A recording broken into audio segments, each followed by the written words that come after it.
گر نبی پر پڑا رہوں گا۔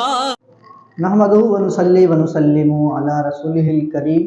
السلام علیکم ناظرین، میں آپ کا میزبان محمد طوفان خان جلال آپ کے پسندیدہ پروگرام اسلامک اسپیشل میں حاضر خدمت ہوں۔ امید کرتا ہوں آپ سب اچھے ہوں گے۔ ناظرین، آج پھر الحمدللہ ہمارے ساتھ جڑے ہیں، ہمارے مہمان خصوصی بنے ہیں مفتی عاصم القادری مصباحی صاحب۔ آج ہم ایک بہت ہی بہترین ٹاپک پہ بات کرنے والے ہیں حضرت سے۔ انشاءاللہ آپ کو لطف آئے گا اور کچھ نہ کچھ آج اس تقریر سے آپ کو سیکھنے کو ملے گا۔ وہ ہے ایک دوسرے کی مدد۔ ہم ایک دوسرے کی ہیلپ کریں یا نہ کریں، کریں تو کس صورت میں کریں، کس صورت میں نہ کریں، اور اس کی کیا طریقہ رہے، کیا صورت رہے۔ آئیے چلتے ہیں مفتی عاصم القادری مصباحی صاحب کی جانب۔ السلام علیکم مفتی صاحب۔ وعلیکم السلام ورحمۃ اللہ۔ کیسے مزاج ہیں مفتی صاحب؟ الحمدللہ، اللہ کا شکر ہے۔ آپ بتائیں کیسے؟ مفتی صاحب بہت شکریہ، آپ پھر سے تشریف لائے، اللہ پاک آپ کو سلامت رکھے۔ مفتی صاحب، آج کل ہم دیکھتے ہیں کہ ہماری قوم میں کچھ لوگ ایسے ہیں کہ الحمدللہ اللہ پاک نے بہت نوازا ہے اور وہ بہت آگے ہیں، بہت ان کو مال دیا ہے، ان کے پاس حساب ہی، ان کو یہ پتہ ہی نہیں حساب کتنا ہے، کوئی حساب نہیں ان کے بینک بیلنس کا، کوئی حساب نہیں ان کی دولت کا۔ اور کچھ لوگ ایسے بھی ہیں کہ ان کا یہ حساب نہیں ہے کہ شام کو کھانا کیا بنے گا یا نہیں بنے گا، ایسے لوگ بھی ہیں۔ تو ظاہر سی بات ہے کہ ہم لوگ ہی اپنے لوگوں کی مدد کریں، تو اس کے لیے کیسے کریں، کیا طریقہ ہے اور کیا اس کے فائدے ہیں؟ لک الحمد یا اللہ والصلاۃ والسلام علی رسول اللہ، اما بعد فاعوذ باللہ من الشیطان الرجیم، بسم اللہ الرحمن الرحیم، واعبدوا اللہ ولا تشرکوا بہ شیئا وبالوالدین احسانا۔ صدق اللہ مولانا العظیم۔ آئیے ہم اور آپ مل کر انتہائی عقیدت و محبت کے ساتھ درود پاک پڑھیں۔ اللہم صلی علی سیدنا و شفیعنا مولانا محمد مبارک وسلم، صلاۃ و سلام علیک یا رسول اللہ صلی اللہ تعالی علیہ وسلم۔ خالق کائنات قرآن مقدسہ کے اندر ارشاد فرماتا ہے، وَاعْبُدُوا اللَّهَ وَلَا تُشْرِكُوا بِهِ شَيْئًا وَبِالْوَالِدَيْنِ إِحْسَانًا وَذِي الْقُرْبَى وَالْيَتَامَى وَالْمَسَاكِينِ وَالْجَارِ ذِي الْقُرْبَى وَالْجَارِ الْجُنُبِ وَالصَّاحِبِ۔ اس آیت مقدسہ کے اندر اللہ نے اپنا حق یعنی عبادت، ماں باپ کی اطاعت و فرمانبرداری یعنی ماں باپ کا حق بیان کرنے کا حکم دیا۔ اس کے بعد میں والیتامى والمساکین والجار ذی القربى والجار الجنب یعنی یتیم کا حق، مسکین کا حق، بے شک پڑوسی کا حق، رشتہ دار دور کا ہو یا قریب کا ہو ان کا حق۔ تو یہ حق کیا ہے؟ جی بے شک، بظاہر ان کا ہم پر کوئی حق نہیں، تو اللہ یتیموں، غریبوں، مسکین، پڑوسی، رشتہ دار دور کا ہو یا قریب کا، ان تمام کے حقوق کو ادا کرنے کے لیے جو کہہ رہا ہے نا، اس کا مطلب ہی یتیموں، غریبوں، مسکین کی ہیلپ اور مدد ہے۔ واہ سبحان اللہ، سبحان جی بے شک، سبحان اللہ۔ ایک فقیر جو ہم سے سوال کر رہا ہے، یتیم جو سوال کر رہا ہے، اس کا ہم پر کوئی حق نہیں ہے، لیکن ایک ایمانی، ملی، دینی فریضہ ہے۔ اللہ کے نبی ایک حدیث پاک میں ارشاد فرماتے ہیں کہ وہ بچے، وہ یتیم کے جن کے سر سے ماں باپ کا سایہ اٹھ گیا، ان کی تعلیم و تربیت، ان کی ذمہ داری یہ پوری قوم مسلم پر ضروری ہے۔ سبحان اللہ۔ تو یہ آیت کریمہ ہمیں یہ بتاتی ہے کہ ہمیں یتیم، مسکین، غریب اور ان تمام لوگوں کی مدد کرنی چاہیے، ان کا ہیلپ اور ان کے تعاون کرنا چاہیے۔ اور یہی وجہ ہے، بے شک، یہی وجہ ہے کہ بنی الاسلام علی خمس، اسلام کی بنیاد 5 چیزیں پر ہے نا۔ توحید کا اقرار یعنی لا الہ الا اللہ محمد رسول اللہ کہنا، اس کے بعد میں واقام الصلاۃ نماز قائم کرنا، وآت الزکاۃ زکوٰۃ ادا کرنا، زکوٰۃ ادا کرنا۔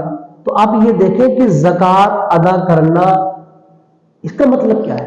جی جی بہت اچھی بات۔ واقام الصلاۃ وآت الزکاۃ یعنی نماز کے بعد میں اقیم الصلاۃ وآت الزکاۃ، نماز کے بعد میں کون سا فرض ہے؟ زکات. یہ کہا گیا اقام الصلاۃ وآت الزکات، نماز قائم کرو زکات دو. یہاں پر نماز کے بعد میں روزے کا حکم نہیں دیا گیا، حج کا حکم نہیں دیا گیا، فوراً زکات کا حکم ہی دیا گیا. اور جی، اور اللہ قرآن کے اندر ارشاد فرماتا ہے لن تنالوا البر حتى تنفقوا مما تحبون، جب تک تم اپنی پسندیدہ چیز اللہ کے راہ میں خرچ نہیں کر سکتے تو تم بھلائی کو نہیں پہنچ سکتے. لن تنالوا البر حتى تنفقوا مما تحبون، جب تک تم اپنی پسندیدہ چیز اللہ کی بارگاہ میں خرچ نہیں کر سکتے ہرگز بھلائی کو نہیں پہنچ سکتے. تو اسلام کی جو فنڈامنٹلز آف اسلام، یہ جو 5 بنیادی باتیں ہیں، ان میں جو زکوٰۃ ہے، زکوٰۃ جیسے اہم فریضے کو اسلام میں رکھنے کا مقصد ہی غریبوں، محتاجوں، پریشان حال کی مدد کرنا، ان کا تعاون کرنا ہے. جی، یہ فرض جو ہے یہ اشارہ دے رہا ہے کہ آپ کے اوپر رائٹس ہیں، غریبوں کے حق ہے، آپ ان کو ادا کریں.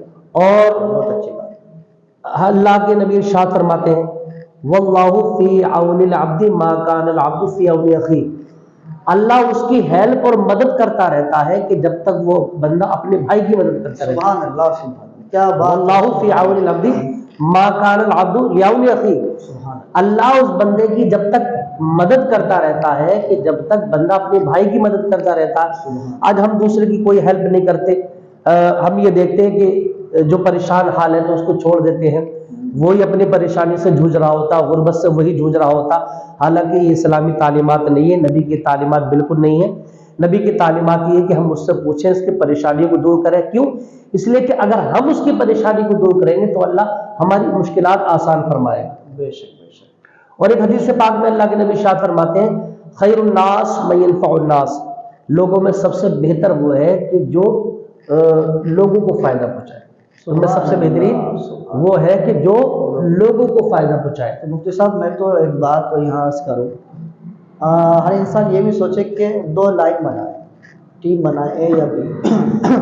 اب ان میں یہ دیکھیں، ایک طرف ایک ٹیم میں ہوگا لینے والے لوگ جو حاجت مند ہیں، ایک ٹیم میں ہوگا دینے والے لوگ جنہیں اللہ تعالیٰ نے اس لائق بنایا ہے، صاحب مال بنایا ہے، صاحب دولت بنایا ہے. تو اب اپنے آپ کو رکھ کے دیکھیں ہم کون سی لائن میں. اگر آپ کو اللہ پاک نے دینے والی لائن میں کھڑا کیا ہے تو آپ اللہ کا لاکھ لاکھ شکر ادا کریں کہ آپ کو اس لائن میں کھڑا کر دیا، ورنہ وہ چاہتا تو اس لائن میں بھی کھڑا کر دیتا، اور وہ چاہے تو کر سکتا ہے. آپ کو بہتر بنایا. تو اس میں آپ کنجوسی نہ کریں. جیسے آپ نے کہا کہ آپ اپنے بھائیوں کا جو ہے خیال رکھو، اللہ پاک آپ کی مدد کرے گا. بہت اچھی بات، سبحان اللہ.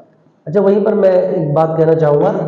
میں یہ کہتا ہوں، میں نے بارہا تقریر میں کہا ہے کہ یہ بتائیے کہ آپ کو اللہ نے مالک نصاب بنایا، یعنی آپ امیروں کی فہرست میں داخل ہیں، اس کے باوجود بھی آپ زکوٰۃ نہیں دے رہے، آپ نے زکوٰۃ نہیں، تو گویا کہ آپ بلا وجہ آپ غریبوں کی فہرست میں جا رہے ہیں.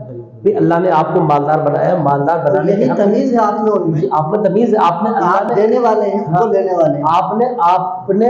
آپ کو اللہ نے عرفہ والا بلند بنایا، اور آپ بلا وجہ دوسروں کی مدد کرنے نہیں کر رہے اور جو ہے بلا وجہ نیچے جا رہے ہیں. اس لیے کہ اللہ کے نبی ارشاد فرماتے ہیں کہ دینے والا ہاتھ لینے والے ہاتھ سے بہتر ہے.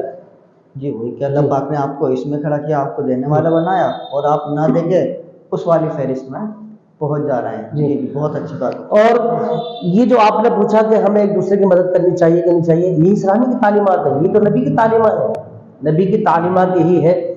دیکھیے ایک مرتبہ اللہ کے نبی صلی اللہ علیہ وسلم عیدگاہ کے لیے جا رہے ہیں، ایک یتیم بچہ آپ کو ملا، بڑا پریشان حال تھا. آپ اس کو گھر لے کر گئے، اس کو نہلایا دھلایا، اور اس کے بعد میں آپ نے نواسے رسول میں سے کسی ایک کا لباس لیا اور آپ کو پہنایا، آپ نے گودی میں سوار کیا اور آپ الحمدللہ لے کر گئے.